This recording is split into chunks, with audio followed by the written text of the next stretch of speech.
हमारा धर्म, हमारा कर्तव्य, हमारी जिम्मेदारियां, हमारा उत्तरदायित्व क्या है, कि भगवान राम के चरित्र से हमको दर्शन होता है। आज राष्ट्र के युवाओं को भगवान राम के चरित्र की विशेष आवश्यकता है। सीखना चाहिए राष्ट्रवासियों को। जिस तरह से पश्चिमी सभ्यता का हम पर आक्रमण हो रहा है, हमारी संस्कृति धीरे धीरे धीरे हम छोड़कर पाश्चात्य संस्कृति की ओर आगे बढ़ रहे हैं, ये राष्ट्र के लिए ठीक नहीं, ये हमारे सनातन धर्म के लिए अच्छी बात नहीं है। फिल्मी कलाकारों को हम अपना आइडल मानते हैं, उनकी तरह हम अपनी वेशभूषा रखते हैं, उनकी तरह ही हम अपने परिधान रखते हैं, ये देश के लिए अच्छी बात नहीं, हमारे जीवन के लिए भी अच्छी बात नहीं। अरे भाई, इसलिए तो धरती पर भगवान राम आए कि तुम्हें किसी को फॉलो ही करना है तो मुझे करो। भगवान कृष्ण ने तो अर्जुन को खुलेआम कह दिया, सर्वधर्मान परित्यज्य मामेकम शरणं व्रज। अर्जुन, छोड़ सारे धर्मों को, आ जा मेरी शरण में, मुझे एक की शरण में आ जा। यही तेरे जीवन का परम धर्म है। दुनिया को आदर्श मानने से अच्छा है ठाकुर को आदर्श मानो। इस दुनिया में भी तुम्हारी जय जयकार होगी, और मृत्योपरांत जब ईश्वर के दरबार में जाओगे तो वहां भी अप्सराएं तुम्हारी आरती उतारेंगी, वहां भी तुम्हारा जय जयकार होगा। एक आदर्श जीवन, एक आदर्श चरित्र कैसा हो, यही तो प्रभु राम ने सिखाया। विश्व का अद्भुत और महान ग्रंथ रामचरितमानस, नाना पुराण निगमागम संवतम यद रामायणे निगदितम क्वचिदन्यतोपि। बाबा तुलसी कहते हैं, वेद पुराण उपनिषदों का सार मैंने रामचरितमानस में रखा है। अनेक ग्रंथों का सार रामायण में है, रामचरितमानस में है। जीवन में कोई न कोई एक ग्रंथ का आश्रय तो करना ही चाहिए। मैं कहना चाहूंगा भारतवासियों को कि केवल रामचरितमानस अपने हृदय में हृदयस्थ कर ले तो और कोई ग्रंथ का आश्रय करने की आवश्यकता ही नहीं। ऐसा महान ग्रंथ है रामचरितमानस। ग्राम्य गिरा में है, गांव की भाषा में है और हिंदी भाषा में। जब संस्कृत भाषा का पतन होने लगा, लोग संस्कृत भाषा से दूर होने लगे, ऐसे अवसर पर बाबा तुलसी ने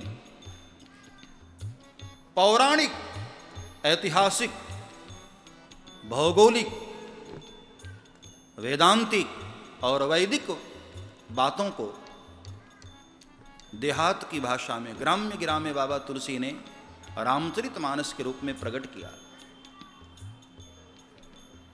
भवसागर में डूबने वाले लोगों के लिए यह रामायण एक नौका की तरह है, और जो मतवाले लोग हैं, दीवाने लोग हैं, उनके लिए यह रामायण, यह रामचरितमानस एक झूले की तरह है। रामायण का आश्रय करने वाला सदैव आनंद में रहता है, आनंदित रहता है। वयम अमृतस्य पुत्राः, हम सब उस अमृत की संतानें।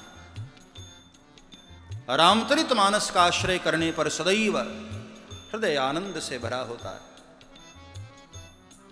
इसलिए रामायण का आश्रय करो। मैं राष्ट्र के युवाओं को एक बात कहना चाहता हूं, आस्था चैनल के माध्यम से, और यहां पर भी बैठे हुए आप सभी, एक बात का जरा आप ख्याल करिए। रावण के हम पुतले क्यों जलाते हैं? राम जी की हम पूजा क्यों करते हैं? हर वर्ष युग बीत गए रावण को धरती पर आए, लेकिन आज भी हम रावण के पुतले जलाते हैं। क्या रावण जैसा कोई भक्त होगा? हम भगवान शंकर पर रोज एक लोटा जल नहीं चढ़ा पाते हैं, रावण ने 10 बार अपना सिर काट कर चढ़ा दिया। कितना बड़ा भक्त था वो। आज हमसे तो भक्ति में वो ज्यादा ही होगा। जिन वेदों को हम जीवन काल में कभी पढ़ नहीं पाते हैं, उन्हीं वेदों पर रावण ने भाष्य किया। कितना बड़ा विद्वान होगा वो। ऋषि पुत्र था वो, विशेषरवा ऋषि का पुत्र था। कुल उसका कोई साधारण तो न था, ऋषि पुत्र था। कुल देखा जाए तभी ऊंचे खानदान का था वो, ऋषि पुत्र था। कितना बड़ा भक्त था रावण, कितना बड़ा विद्वान था। और प्रभाव, जिन देवताओं को हम बार बार बुलाते हैं, आवाहयामि स्थापयामि, आवाहयामि स्थापयामि, वो सारे देव रावण के यहां ड्यूटी देते थे।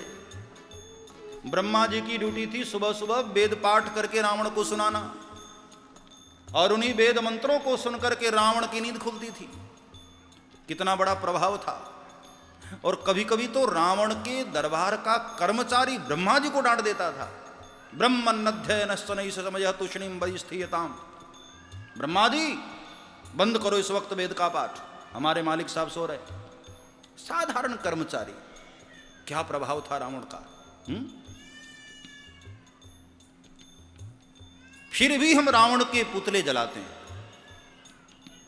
और राम जी की हम पूजा करते हैं।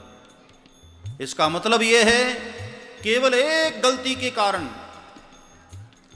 रावण को इस देश के लोगों ने स्वीकार नहीं किया, और एक सद्गुण के कारण भगवान राम के पूरे भारतवर्ष में, संपूर्ण विश्व में मंदिर बने और आरतियां उतारी जाती हैं। उसका एक कारण है कि राम जी के सामने सीता के अलावा कोई भी स्त्री आए, या तो मां की तरह देखा, या बेटी की तरह देखा, या बहन की तरह देखा।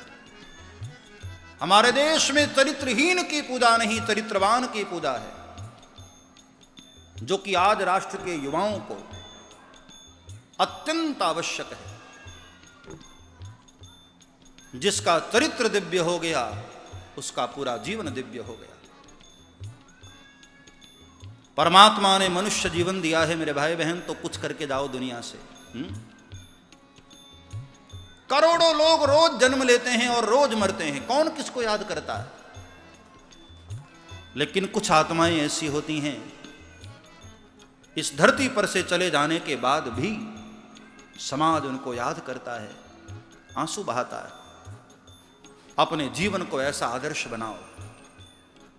राम कथा सुनकर, भगवान राम के चरित्र का दर्शन करके हम भी उनके पग चिन्हों पर चलने का प्रयास करें, हम भी उनके मार्ग पर चलने का प्रयास करें। जीवन हमारा दिव्य होगा, तभी हमारे जीवन की पूर्णता होगी। वरना तो एक पशु की भांति हम जन्म लिए और जी रहे हैं, ऐसे जीवन का क्या। मनुष्य रूपेण मृगाश्चरन्ति, मनुष्य के रूप में एक पशुवत जीवन नहीं होना चाहिए। राम कथा से हमें शिक्षा लेनी चाहिए। हमारा भी जीवन एक दिव्य जीवन हो, एक आदर्श जीवन हो। कबीरा जब हम पैदा भये, तो जगत हंसे हम रोए। अब ऐसी करनी करी चलो, हम हंसे जग रो।